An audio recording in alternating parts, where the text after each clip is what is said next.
আসসালামু আলাইকুম ওয়া রাহমাতুল্লাহ। সারা বিশ্বের সংবাদ 7.30 মিনিটে আপনাদের সকলকে স্বাগত।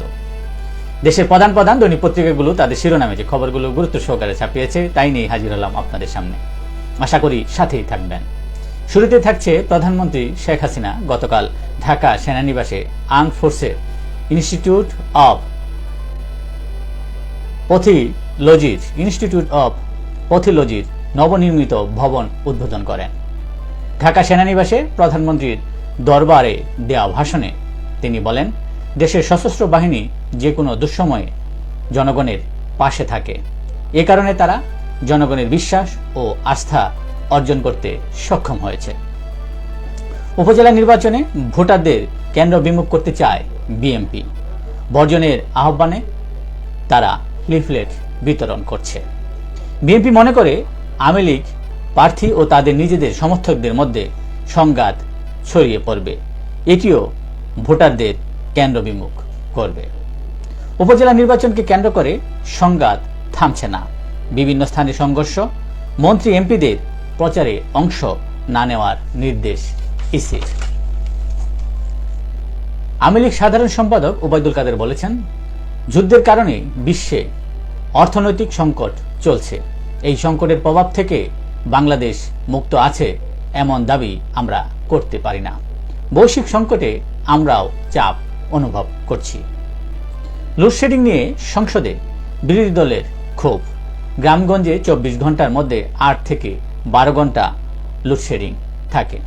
সরকারের উৎপাদিত এত বিদ্যুৎ কোথায় যাচ্ছে, এটাই বিরোধী দলের প্রশ্ন। বনের জমি দখল করে শতাধিক কারখানা গাজীপুরে। ব্যক্তিগত প্রভাব এবং অসাধু বন কর্মকর্তাদের যুগসাজশে ব্যক্তিগত জমির সঙ্গে থাকা বনের জমি দখল করে গড়ে তোলা হয়েছে এসব প্রতিষ্ঠান। সুন্দরবনে 54 বছরে 40 বার অগ্নিকাণ্ড।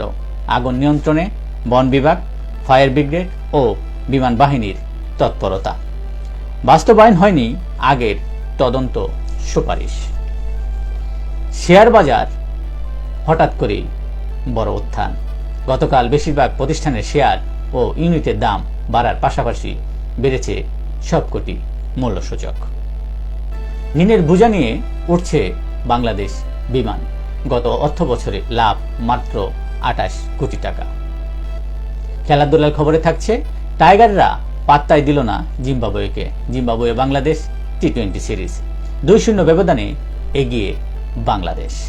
দেশের প্রধান দৈনিক পত্রিকাগুলো তাদের আন্তর্জাতিক শিরোনামে যে খবরগুলো ছাপিয়েছে তার মধ্যে থাকছে, রাশিয়া ইউক্রেন যুদ্ধ বন্ধের পরিকল্পনা করছে সাবেক প্রেসিডেন্ট ডোনাল্ড ট্রাম্প। তবে নভেম্বরের অনুষ্ঠেয় প্রেসিডেন্ট নির্বাচনের আগে তিনি এ পরিকল্পনা প্রকাশ করতে চান না। ইসরায়েলে হাজারো মানুষের বিক্ষোভ, জিম্মিদের ফিরিয়ে আনার দাবি। রাফা হামলা হলে যুদ্ধবিরতি নয়, হামাসের শর্ত মানা হবে না নেতানিয়াহু। ভারতের লোকসভা নির্বাচন, বিজেপির গুটি এখন তৃণমূলের চাবি। সন্দেশখালিতে যত কাণ্ড। চীনের ঋণের ফাঁদে এশিয়ার উন্নয়নশীল দেশগুলো। এই কৌশল শুধু ঋণ গ্রহীতাদের অস্থিতিশীল মাত্রার ঋণের বোঝায় চাপিয়ে দিচ্ছে না, বরং গুরুতর আর্থিক দুর্দশার দিকে ঠেলে দিচ্ছে।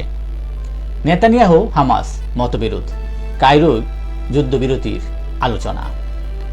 রাশিয়ার ওয়ান্টেড তালিকায় জেলেনস্কি। রাশিয়ার স্বরাষ্ট্র মন্ত্রণালয় এই তালিকাভুক্ত করেছেন। ইরানকে নিষেধাজ্ঞা মোকাবেলায় সাহায্য করছে চীন, কেননা ইরানের 80% তেল যায় চীনে। এই ছিল দেশের প্রধান দৈনিক পত্রিকার শিরোনামে উঠে আসা শীর্ষ সংবাদ, যা নিয়ে এতক্ষণ আপনাদের মাঝে উপস্থিত ছিলাম। আশা করি আপনাদের ভালোই লেগেছে। সার্বিক খবরের বিবেচনায় যদি আপনাদের কোনো অভিমত, অভিব্যক্তি, সমালোচনা কিংবা কোনো পরামর্শ থেকে থাকে তাহলে অবশ্যই কমেন্টসে জানাবেন। আপনাদের কমেন্টসের প্রত্যাশায় আজকের মতো এখানে বিদায় নিচ্ছি। আবারও দেখা হবে আগামীকাল ঠিক একইভাবে সারা বিশ্বের সংবাদ 7.30 মিনিটে। সে পর্যন্ত অবশ্যই সকলে ভালো থাকবেন, সুস্থ থাকবেন। আসসালামু আলাইকুম ওয়া রাহমাতুল্লাহ। শুভ সকাল সকলকে।